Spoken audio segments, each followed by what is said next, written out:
ప్రియమైన వారలారా, నీతిమంతుడు అన్న మాటని మనము తరచుగా బైబిల్లో చదువుతూ ఉంటాం. అసలు నీతిమంతుడు అంటే అర్థం ఏంటి? అర్థం ఏంటంటే ఇంగ్లీష్లో రైచియస్, RIGHTEOUS, రైచియస్. ఈ మాటకు అర్థం ఏంటంటే దేవుని దృష్టిలో యథార్థంగా నిలవబడగలిగిన వాడు. అంటే దేవుని దృష్టిలో నిలవబడగలిగిన వాడు. ఎందుకు నిలవబడలేరు అంటే దేవుడు పరిపక్వత కలిగిన వాడు. He's perfect. ఎందులో కూడా లోపం ఉండదు. ఆయన ప్రేమలో, ఆయన కార్యాల్లో, ఆయన చూపులో, ఆయన మాటలో, ఆయన ప్రవర్తనలో, ఆయన గుణ లక్షణాల్లో, ఆయన ప్రణాళికల్లో, ఆయన చేసే ఏ పనిలోనన్నా సరే, ఆయన వినికిడిలో. సో ఆయన దృష్టిలో నీతిమంతుడు. లంచాలు తీసుకోకపోవటమే కాదు, అది నీతి అవినీతి, అది మనకు తెలుసు. కానీ లంచం తీసుకోకుండా దేవుని దృష్టిలో నీతిమంతుడిగా ఉండగలడా? లంచం తీసుకోకపోవటం అనేది కాదు. లంచం తీసుకోకపోవటం అనేది ఈ భూ సంబంధమైనటువంటి విషయం.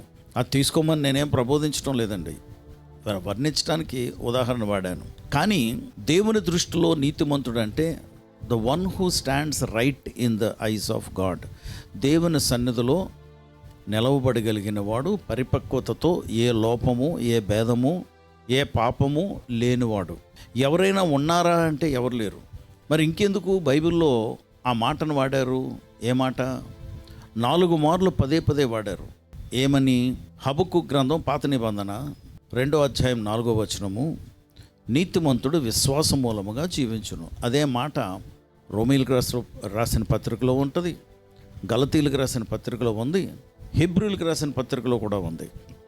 అయితే విశ్వాసం మూలముగా జీవించిన నీతిమంతుడు అంటే the perfect being in the eyes of God will live by faith అన్నమాట. అంటే పరిపక్వత, ఏ భేదము, ఏ లోపము, ఏ పాపము లేనటువంటి వాడు ఎలా జీవిస్తాడట? విశ్వాస మూలముగా జీవించును అంటున్నాడు. అంటే ఈ రెండింటికి సంబంధం ఉంది. అదే మాట మరలా రోమీలకు రాసిన పత్రిక 3వ అధ్యాయంలో అంటారు, నీతిమంతుడు ఒక్కడునూ లేడు అని చెప్తూ 3వ అధ్యాయం 11వ వచనం నుండి వరుసగా నీతిమంతులు కాని వారు ఎలా జీవిస్తున్నారు అక్కడ వర్ణిస్తూ ఉన్నాడు.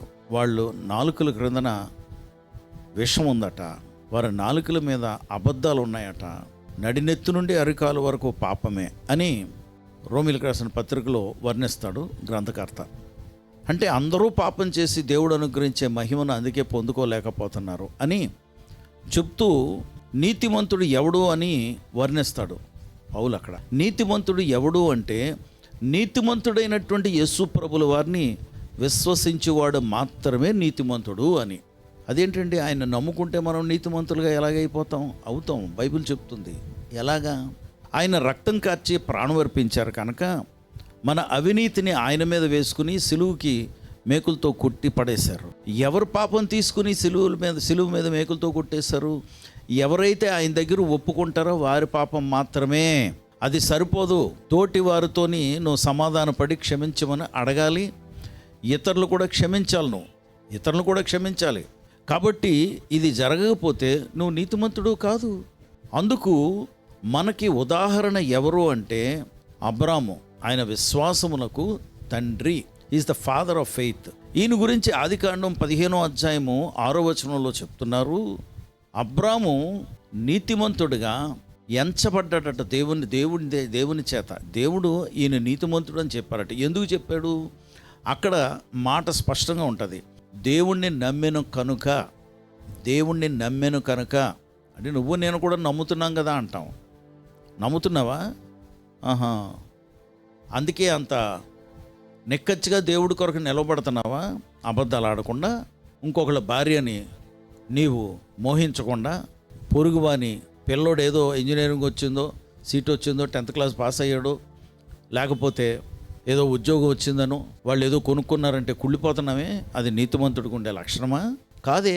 అబ్రాము దేవుణ్ణి నమ్మెను అంటే, బాబు నీ ఇంటిని విడిచిపెట్టి పద, నేను చూపించే దేశానికి నువ్వు వెళ్ళాలి అని చెప్పి దేవుడు చెప్తే మొత్తం పెట్టి బెడ్డింగ్లు సర్దుకుని లాక్, స్టాక్ అండ్ బ్యారల్ ఎవరిని కూడా లక్ష్య పెట్టకుండా బంధువులు అక్కడే విడిచిపెట్టి తన పట్టణాన్ని, స్వగ్రామాన్ని, వ్యాపారాన్ని అన్నీ విడిచిపెట్టి దేవుడు చెప్పినటువంటి మాటను బట్టి నడవటం మొదలుపెట్టాడు.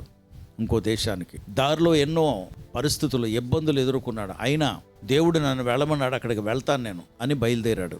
బయలుదేరి వెళ్తున్నప్పుడు నువ్వు ఇలా చెయ్యి అంటే అలాగే ప్రభు అని చేశాడు. అందుకే దేవుడిని నమ్మెను అంటే, నీ గర్భాన నేను కొడుకును పుట్టిస్తాను అంటే వెయిట్ చేశాడు. ఎన్ని సంవత్సరాలు తెలుసా? 25 సంవత్సరాలు. నీకు చేస్తాను అనే నిబంధనగానే చేస్తే దేవుడు, నువ్వు అన్ని సంవత్సరాలు ఎదురు చూస్తున్నావా? ఒక సహోదరుడు నన్ను అడుగుతున్నాడు, మీకున్న అభిషేకం నాకు ఎలాగొస్తుంది? నేనేమన్నా సంపాదించుకున్నానా? నేను ఆశపడ్డానా? నేను అడిగానా? లేదే. దేవుడు ఇచ్చాడు. దేవుడు ఇచ్చే వరకు నువ్వు వెయిట్ చేయగలవా? వెయిట్ చేయాలి. ఈ మధ్యలో నువ్వు సొంత నిర్ణయాలు, సొంత ఆలోచనలు బట్టి నడుచుకోవటం కాదు. దేవుడు కానీ నీతో మాట్లాడితే దాని కొరకు వెయిట్ చేయాలి. అబ్రహాం వెయిట్ చేసినట్లు. కాబట్టి దేవుణ్ణి నమ్మెను. ఎన్ని శ్రమలైనా, ఎన్ని ఇబ్బందులైనా, ఎవరు ఏదన్నా దేవుడు చేస్తాడు, దేవుడు ఇస్తాడు. నవ్వుల పాలైపోయాడు, ఎగతాళి పాలైపోయాడు. ఏ ముసలోడు గట కొడుకు పడతాడట అని నవ్వుకున్నారు, కానీ వెయిట్ చేశాడు. He believed that God is faithful to what he promises. ఆయన ఏ వాగ్దానం చేశాడో, ఏ నిబంధన చేశాడో దేవుడు తప్పకుండా నెరవేరుస్తాడు అని ఆశతో ఎదురు చూశాడు. కనుక ఆ ఎదురు చూశాడు కనుక, విశ్వాసంతో నమ్మాడు కనుక అది నీతిగా ఎంచబడ్డది. అందుకే నీతిమంతుడట విశ్వాస మూలముగా జీవించును. దేవుని బిడ్డలారా, దేవుడు నాతో చెప్పారు, బాబు నువ్వు 1 కోటి ఆత్మలకు నేను లెక్క అడుగుతాను అన్నారు. 30 సంవత్సరాలు అయిపోతుందండి, వెయిట్ చేస్తున్నాను నేను. దేవుడు నన్ను వాడుకుంటారు. నేను శ్రమ పడటం మానలేదు, దేవుని వాక్యాన్ని బోధించడం మానలేదు, శుభవార్త మోసుకు వెళ్ళటం మానలేదు. అవమానాలు, ఎన్ని నిందలు, ఎన్ని అవమానాలు ఎదుర్కొన్నానో అన్నీ ఎదుర్కొన్నాను. Okay, it doesn't matter. నా దేవుడు నాకు నిబంధన చేశాడు కనుక తప్పకుండా నెరవేరుస్తాడని ఎదురు చూస్తున్నాను నేను. సో అది నీతిగా ఎంచబడుతుంది అంటున్నారు. అది సో నీతిమంతుడు విశ్వాస మూలంగా జీవించును. నువ్వు అడిగావు, దేవుడు ఇచ్చే వరకు నువ్వు వెయిట్ చేయలేకపోతున్నావే. వెయిట్ చేయాలి. నీతిమంతుడి లక్షణం అది. అప్పుడే నిన్ను నీతిమంతుడిగా ఎంచుతాడట. పరిశుద్ధుడా ప్రభా, నీకు వందనాలు, స్తోత్రాలు. నీ నిబంధనలో ఎన్నో వాగ్దానాలు ఉన్నాయి కనుక ఆ వాగ్దానాలు మా పట్ల నువ్వు నెరవేర్చే వరకు నిరీక్షణతో, ఆశతో నీ వైపు చూస్తున్నావు. నువ్వు తప్పకుండా నెరవేరుస్తావు. నువ్వు మాతో నిబంధన చేసినవన్నీ నువ్వు నెరవేరుస్తావు ప్రభా. నువ్వు నెరవేర్చగలిగిన నీతిమంతుడివి. నీ మీద మేము ఆధారపడుతున్నాం. మాకు ఇది నీతిగా ఎంచబడాలి అంటే విశ్వాసం మూలంగా మేము జీవించాలి. మా ఆత్మీయ జీవితంలో మేమేదో చర్చకు వస్తాం, ఏదో అలాగా చలమణి అయిపోతుంటాం విశ్వాసులుగా. చాలా వాక్యాలు అప్పుడప్పుడు కోట్ చేస్తుంటాం, ఏదో ప్రార్థనలు చేస్తుంటాం. కనుక మేము చాలా సంఘ పెద్దలు అయిపోయామో, నీతిమంతులు అయిపోయామో అనుకుంటాం. కానీ వాస్తవం ఏంటంటే విశ్వాస మూలముగా జీవిస్తేనే మేము నీతిమంతులుగా ఎంచబడతాం. ఈరోజు మాకు నేర్పించిన ఈ గొప్ప పాఠమును బట్టి మీకు వందనాలు. విశ్వాస మూలముగా జీవించడానికి సహాయం చేయండి. లేనిది ఉన్నాదనుటకు, చచ్చిన వారిని లేపుటకు సమర్థుడివైన నీవు మా దేవుడివి.